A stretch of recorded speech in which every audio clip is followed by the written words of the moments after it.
My mother pinched the sleeve of my plain black dress between two fingers like it was a dirty napkin. "If you're not going to dress up, at least be useful," she said, and pushed a silver tray of wineglasses into my hands while the hired bartender stood 10 feet away doing nothing. My sister Kelsey laughed so hard, one of her diamond earrings swung loose, and my father looked at the floor like the carpet had suddenly become fascinating. I didn't argue. I just took the tray and started serving drinks at the birthday party I had paid for. My name is Jenna Whitaker. I'm 33 years old. By the time my grandmother noticed the flowers, the catering, the custom cake, and the rented string quartet, my family had already spent 2 hours pretending I was staff. The party was at the Greenbrier Room, a private event space in Raleigh with tall windows, cream walls, and chandeliers that made everyone's jewelry sparkle brighter than their manners. My mother, Marlene Whitaker, had turned 60 that night, and she entered the room like she was accepting an award from people who owed her applause. I was the one who had booked the venue. I was the one who had chosen the menu because my mother hated salmon but wanted something elegant. I was the one who had paid the deposit when Kelsey said her card was weirdly locked, and my father said, "You know how your mother gets when she's disappointed." But when I arrived, my name wasn't on a place card. There were 3 tables for family, one for my parents' friends, one for my mother's church group, one long table in the center with gold chargers and ivory napkins folded like roses. My chair was missing. At first, I thought it was a mistake. I stood there holding the gift I'd wrapped the night before. Silver paper, white ribbon, the pearl bracelet my mother had circled in a catalog and left on my kitchen counter by accident. Then Kelsey came up behind me in a champagne-colored dress and said, "Oh, good, you're here. Mom was worried you'd make this awkward." I turned. "Where am I sitting?" She smiled like I'd told a joke. "With the vendor stuff, probably. You said you wanted to keep things simple." I hadn't said that. What I had said was that I couldn't spend another $800 on a designer dress after covering the remaining balance for the party. But in my family, boundaries became insults once they came out of my mouth. My mother glided over with 2 of her friends behind her and looked me up and down. "Jenna," she said softly, but not kindly, "why would you wear that?" "It's black," I said. "It's fine. For a funeral, maybe." One of her friends made a tiny sympathetic sound, the kind women make when they are enjoying the damage but want credit for being polite. Then Mom handed me the tray, and I took it, because that was what they counted on. I moved through the room with the tray balanced on my palm, smiling at guests who assumed I'd been hired for the evening. "Chardonnay?" I asked Mrs. Hollis from my mother's church group. She looked straight through me, took a glass, then blinked. "Oh, Jenna, I didn't recognize you." That was a lie. She'd known me since I was 12. Across the room, Kelsey leaned toward her husband Grant and whispered something. They both looked at me. Grant had the decency to appear uncomfortable. Kelsey did not. Every few minutes, my mother found a new task. "Jenna, the napkins on table 2 aren't even." "Jenna, ask the quartet to play something livelier." "Jenna, your uncle wants sparkling water." I did it all, not because I was weak, because I had spent my whole life being told that if I reacted, I was dramatic. If I refused, I was selfish. If I cried, I was manipulative. So I had learned to become quiet in public and furious later. The only person who had never fallen for my mother's version of me was my grandmother. Evelyn Voss arrived late, wearing a navy pantsuit, silver hair swept into a knot, and an expression sharp enough to slice ribbon. She was my mother's mother, but somehow they seemed to have been made from opposite instructions. Grandma hugged me near the service doors. "Why are you carrying drinks?" she asked. I glanced toward my mother. "Long story." Her eyes narrowed. "I have time." Before I could answer, Mom appeared with her birthday smile stretched tight. "Mama, there you are. We were saving your seat." Grandma didn't move. "Were you saving Jenna's?" The air changed. Kelsey suddenly became very interested in the dessert table. Mom laughed. Of course. Somewhere. You know how these things get shuffled. Grandma looked at the room, then at my tray, then at my dress. Do they? I felt my throat tighten, but I forced a smile. I'm fine, Grandma. She touched my wrist. That's not what I asked. For the first time that night, I almost put the tray down, but Mom clapped her hands and called everyone to attention before anything else could happen. The cake was wheeled out, 3 tiers of almond buttercream with sugared violets and a gold topper that read, Marlene, 60 and stunning. It had cost $600. My mother gasped as if she'd never seen it before. Oh, it's perfect, she said, pressing one hand to her chest. Kelsey, you shouldn't have. Kelsey smiled. I stared at her. She hadn't even known the bakery's name. Grandma saw my face. She saw Kelsey's smile. Then she looked at the flowers, the quartet, the caterers in black vests, the embossed menus, the champagne tower. Her voice cut through the applause. Before we toast, she said, I have one question. Everyone turned. Grandma looked directly at my mother. Whose card paid for all of this? No one answered. The quartet stopped mid-note, leaving one violin string humming in the silence. My mother's smile froze. Mama, this is hardly the time. Grandma Evelyn lifted her chin. It is exactly the time. Kelsey gave a brittle laugh. Grandma, why does it matter? We all contributed. I finally set the tray down. The sound of silver against linen seemed louder than it should have been. Did we? Grandma asked. My father cleared his throat. Evelyn, let's not make a scene. She turned on him.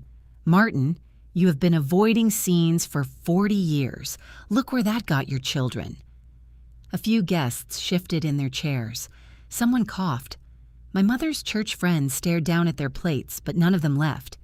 People never leave when a family starts bleeding in public. They just pretend not to watch. Mom stepped closer to me and spoke through her teeth. Jenna, tell your grandmother everything is fine. There it was. Not an apology, not an explanation. A command. I looked at her. Really looked. At the pearl bracelet already on her wrist, though she hadn't opened my gift. At the expensive blowout I had scheduled for her. At the room glowing with money I had pulled from my emergency fund because she said turning 60 made her feel forgotten. I reached into my small purse and pulled out the folded invoice. My hand was shaking, but my voice wasn't. The venue, catering, cake, flowers, music, and bar tab were charged to my card, I said. The total was $12,486. A woman at table 3 whispered, Good Lord, Kelsey's face went red. That is so tacky. Grandma snapped. No, child, tacky is taking credit for a gift while making the giver serve it. My mother's eyes filled instantly, perfectly. She'd always been able to cry on cue. I cannot believe you would humiliate me at my own birthday. I laughed once, not because it was funny, but because something in me finally broke clean instead of bending. You humiliated me first. Her tears vanished for half a second. I pointed toward the family table. There was no seat for me. Kelsey told people she planned this. Dad watched you hand me a tray. And you looked at the dress I could afford after paying for all this and treated me like I wandered in from the alley. My father stood. That's enough. Grandma looked at him. Sit down, Martin. He sat. That almost made me cry. Mom pressed her hand to her chest. I only wanted one beautiful evening. And I gave it to you, I said. You just didn't want anyone to know it came from me. The room stayed silent. Then Grandma walked to the center table, picked up the place card in front of Kelsey's empty chair, and tore it in half. Jenna sits here, she said, or I leave with her. For a moment, nobody moved. Then Kelsey shot up from her chair. Excuse me? That's my seat. Grandma dropped the torn place card onto the charger. Not anymore. Kelsey looked at our mother, waiting to be rescued. Mom's mouth tightened. Mama, you're being cruel. No, Grandma said. I'm being late. I should have done this years ago." The words landed hard. I stood there between the service doors and the table, feeling every eye on me. Part of me still wanted to smooth it over, to say, "It's fine, really," to protect the people who had never protected me. But Grandma held out her hand. "Come sit, Jenna." I took one step. My mother's voice sharpened. "If you sit there, don't expect me to pretend this didn't happen." I stopped. That was her favorite weapon, the future. The punishment waiting after the guests went home, the cold calls, the family texts, the holidays where I would be accused of ruining everything because I had finally mentioned what everyone else had done. I looked at her and said, "I'm done pretending." Kelsey scoffed. "You paid because you wanted to look generous. Now you're acting like a victim." I turned to her. "You told Mom you handled the cake." I coordinated. "You texted me a screenshot of the design and wrote, 'Can you deal with this? I'm slammed.'" Grant murmured, "Kels?" She glared at him. "Don't." I looked at Dad. "You told me paying would keep peace." His face sagged with shame. "And what did peace cost me?" I asked. "My savings, my seat, my dignity." No one answered. Grandma pulled out the chair. "Sit." So I did. The room exhaled. The caterer, a kind woman named Priya who had watched everything from the side wall, came over and quietly placed a dinner plate in front of me. "Finally," she whispered. I almost smiled. Mom remained standing near the cake, trembling with anger disguised as heartbreak. "I hope everyone is enjoying the show," she said. Grandma lifted her water glass. "Actually, I'd like to make a toast." My mother paled. "Mama, please." But Grandma faced the room. "To my granddaughter Jenna," she said, voice steady, "who gave more than she was asked, received less than she deserved, and still arrived with grace. May this be the last night she has to buy love from people who should have given it freely." My eyes burned. A few people clapped. Not everyone, but enough. My mother stared at me like I had stolen something from her. And maybe I had. Not money, not attention, control. Then my phone buzzed on the table. A message from Kelsey lit the screen. "You're going to regret this." I stared at Kelsey's message, then turned the phone face down. For once, I did not answer. Dinner continued in strange, careful pieces. People spoke softly. My mother barely touched her cake. Kelsey left early, pulling Grant behind her like a suitcase with a broken wheel. Dad lingered near the exit, looking like a man who wanted to apologize but had misplaced the language. Grandma stayed beside me until the last candle burned low. And when the bill for the open bar arrived, my mother reached for her purse with dramatic slowness. I stopped her. "No," I said. "That one's mine too." Her eyes flashed with triumph until I added, "But it's the last one." The next morning, I sent a group text with copies of every receipt. I wrote, "I paid because I believed family meant showing up for each other. Last night showed me I was expected to show up as labor, not family. I won't be funding parties, emergencies, gifts, vacations, or appearances anymore." Kelsey replied with 3 paragraphs about betrayal. Mom sent, "After everything I've done for you." Dad called twice. I answered none of it. Instead, I made coffee, opened my banking app, and moved what was left of my savings into a new account my family did not know existed. 2 weeks later, a check arrived from Grandma for the full amount. I called her immediately. "I can't accept this." "You can," she said, "but that isn't payment. It's proof." "Proof of what?"